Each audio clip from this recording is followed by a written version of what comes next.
if you've seen the channel trailer, you'll know a bit about my backstory. If not, then I'll just quickly run through it now because it's relevant to the points that I'm making today. I was at United in the club media department from 2003 to until this summer, from staff writer to features editor. I interviewed, I think, give or take 200 players who made it to the first team and worked very closely with every manager from Sir Alex Ferguson to Ruben Amorim on copy. But the point I want to make is about the culture inside the club, which obviously I've borne witness to over 2 decades, and more specifically the changes that I've seen to that culture in that time. Terms like cultural reboot and cultural reset have been thrown around for probably the last 5 years now with United because it's been an issue. And I think people are kind of deadened to it maybe a little bit. But it's a massive issue for the sake of the future of the club, really. I mean, there's strands to it. There's a well-established kind of code of football that's played. It's young, exciting talents brought through to play the right way, to entertain the crowd and show, courage and bravery and spirit. And that all, not all, but, fundamentally stems from the work of Sir Matt Busby, Sir Alex Ferguson. Now, that's a very reductive take on the club ethos, but it's just a quick summary. Internally, the culture was about being the best in your field, about giving your all for the collective, and obviously that's much easier when you've got a smaller staff overall because there's no hiding place. There was a well-ingrained sense of going above and beyond and often doing things that weren't your job, just for the greater good to get things done. People gave decades of their lives, often for quite meagre wages, just for the love of the club and for the sake of Sir Matt or Sir Alex, because even if he didn't agree, everyone ultimately would settle on what was the right thing for the club and what would make them happy. And over time, as it grew, obviously more and more staff came on board. I think it was around 400 when I joined, and 10 years later when Sir Alex and David Gill left, it was up to around 700, which is obviously quite a leap, certainly percentage-wise, but it kind of tracked because United were in the Champions League every year. They got to 3 finals in 4 years. They were in every Premier League title race. They won countless titles, world champions. It kind of tracked. But from then on, after those two left, after Sir Alex and David Gill went, there was a steady rise in the staff. There was a high churn initially as you get kind of a changing of the guard, but from then on it grew pretty steadily over the following 12 years, and within that long, certainly I think just post-COVID maybe, it was past 1,000 staff. And to be clear, I should say at this point that not everyone who came in post Sir Alex was terrible or incompetent or anything like that. It certainly wasn't the case. There were some brilliant people that came in, but they were coming into a framework that was dysfunctional. Some people came in who had a great CV, a great interview pattern, and they'd get a job on the strength of that, but then they'd get to doing the job and they would find that they weren't really up to it.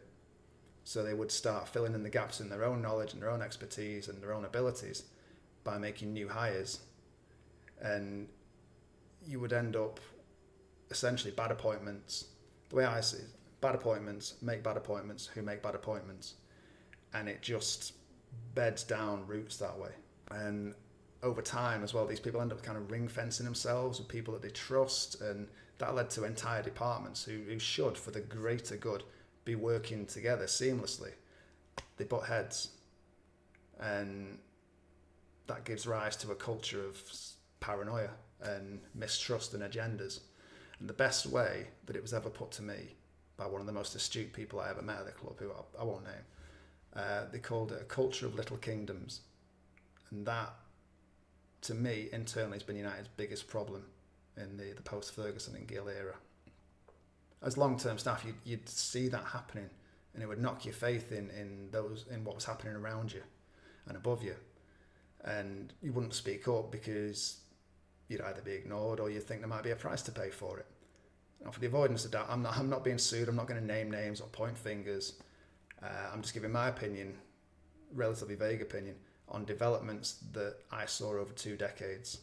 There'll be people who disagree, who were there for a shorter time than me, longer time than me maybe. Not everybody will agree with what I'm saying. That's just my take. That's kind of my truth. But from my point of view, if you're Ineos coming in and you're looking at this situation after it's developed, after it's been going on for maybe 12 years, how do you undo it? So to use that's probably a clumsy analogy. Think of it as a fire. You've got a few people keeping a fire burning bright. Then some more people come along, and some of those help keep the fire going. But others just throw anything they can find, throw it on the fire, just to look like they're contributing. But then the smoke is just blinding. So if Ineos come into that smoke, how can they tell who's contributing, who's not? So it was obvious that numbers needed to go, just so that they could get a clearer view of things. I think after the first round of redundancies, we came out with roughly as many staff as Real Madrid had. So that's quite telling, I would say. And that's not the fault of the people getting hired.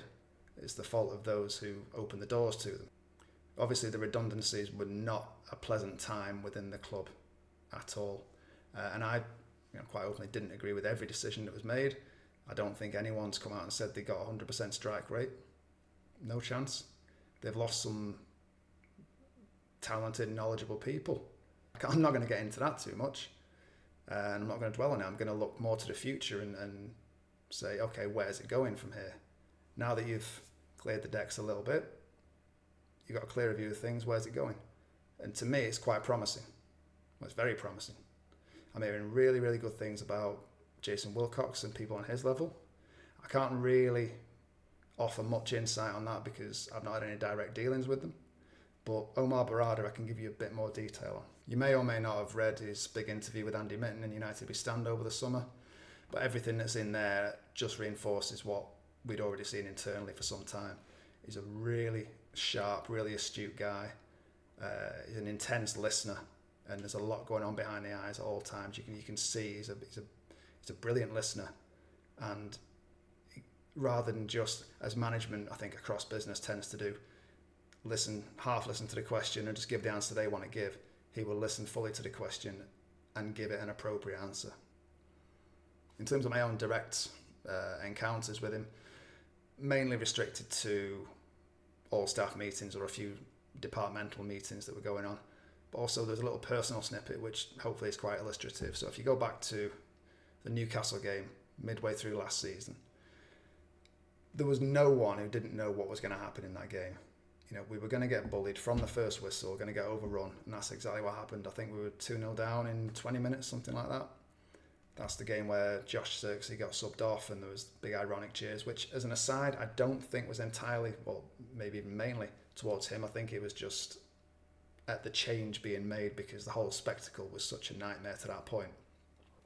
But anyway, so that game pans out exactly the way that everybody expected it to, and I'm going away from that game thinking, if we can all see what's happening, why are we not trying to make changes? So I, emboldened for whatever reason, just took it upon myself as a duty, trying to do something for the greater good, like I say, in that old culture. Emailed him a full list of things that I thought would help, just from tiny little tweaks to major things, major shifts in again, the culture inside the club. And he came back to me. It shouldn't be remarkable that management gets back to staff. But he came back to me pretty quickly, politely, even though, the transfer window had opened by that stage. So he had a lot going on. Obviously, he had a major backlog of things to deal with anyway, rather than just some pleb in the media department putting his hand up and saying, have you thought of this? He came back to me really politely, made me feel extremely valued, gave me a full answer on everything, and then he redirected me to Sam Erith, the performance director, so that we could discuss those ideas further and possibly implement them. I don't know whether they are or not because I'm not there now.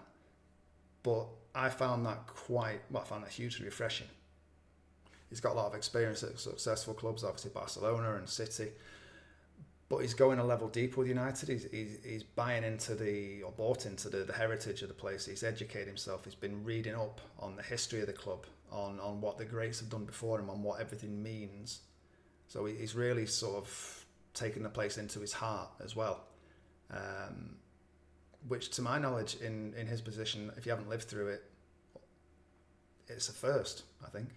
So having faith in those in power is part of the reason that I'm so calm generally, because we're seeing, in my opinion, seeing positive signs on the pitch now, just something to latch on to. And there's definitely positive signs off the pitch, what's happening or what's happened. So, and I think you need both. You need positive off the pitch, positive on the pitch. It's not one or the other. You need both, and I think they're both going in the right direction at the moment. I've witnessed, in my opinion, a really sad, painstaking decomposition of the working culture of the club over the course of many years.